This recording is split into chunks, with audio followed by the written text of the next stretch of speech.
6 jenderal serta seorang perwira militer Indonesia menjadi korban pemberontakan Partai Komunis Indonesia atau PKI pada tahun 1965.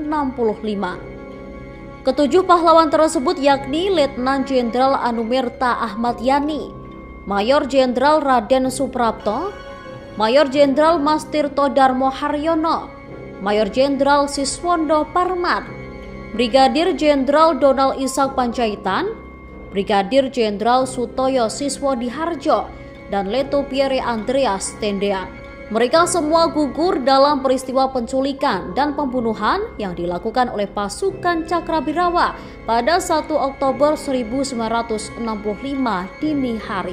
Bukti keganasan pembantaian yang dilakukan pasukan Cakrabirawa masih tersisa jelas dari pakaian-pakaian terakhir para korban yang berlumur darah.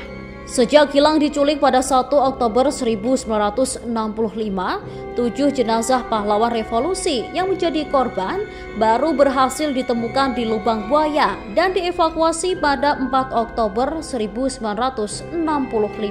Saat pengangkatan jenazah, Jenderal Ahmad Yani ditemukan dalam kondisi hanya mengenakan celana pendek saja. Baju Ahmad Yani hilang dan tidak ditemukan, diduga karena penyeretan yang dialami saat dibawa ke lubang buaya. Mayor Jenderal Raden Suprapto ditemukan mengenakan kemeja putih berlengan panjang yang sudah berubah warna menjadi kuning kecoklatan. Mirisnya, baju Suprapto dipenuhi bercak hitam bekas darah yang mengering sebelum ia dimasukkan ke lubang buaya. Jenazah Mayor Jenderal Sutoyo Siswomiharjo ditemukan masih mengenakan pakaian tidurnya, setelan kimono batik berwarna coklat.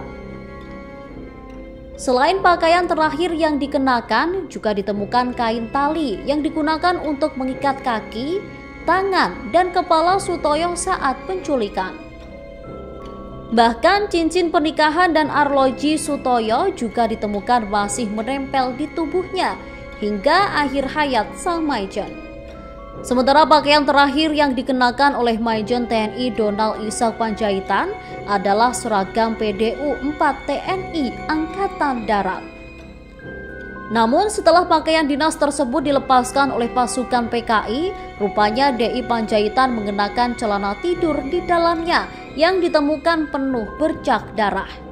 Cincin kawin, topi berlubang bekas peluru, serta proyektil peluru yang menembus tengkorak DI Panjaitan juga ditemukan saat pengangkatan di lubang buaya. Kemudian Mayor Jenderal Siswondo Parman, jasadnya ditemukan mengenakan seragam dinas lengan pendek dan kaos kaki yang hanya sebelah. Di baju dinas yang terakhir dikenakan S. Parman juga ditemukan sobekan bekas sayatan celurit di bagian pinggang sebelah kirinya. Sapu tangan, dompet, cincin kawin, hingga proyektil peluru yang menembus tengkorak S. Parman juga ditemukan oleh tim pengangkatan jenazah yang dilakukan oleh prajurit KKO. Sementara Mayor Jenderal Mas Tirto Darmo Haryono sama seperti Ahmad Yani, ia ditemukan dalam kondisi hanya mengenakan celana pendek tanpa pakaian. Celana pendek tersebut menjadi saksi sadisnya penyiksaan yang diterima MT Haryono. Ia ditembak di rumahnya, lalu diseret menuju mobil untuk menuju lokasi penyiksaan di lubang buaya. Setibanya di lubang buaya, MT Haryono disiksa hingga tewas dan jasadnya dibuang ke dalam sumur beserta ke-6 korban lainnya. Terakhir, Letu Pierre Andreas Tendean. Baju yang dikenakannya saat diculik dari rumah Jenderal Ahana Sution, yakni setelan jaket dan celana panjang. Tali dan pita yang digunakan untuk mengikat tangan serta kaki Pierre Tendean juga ditemukan di lubang buaya. Terima kasih sudah nonton. Jangan lupa like, subscribe, dan share ya.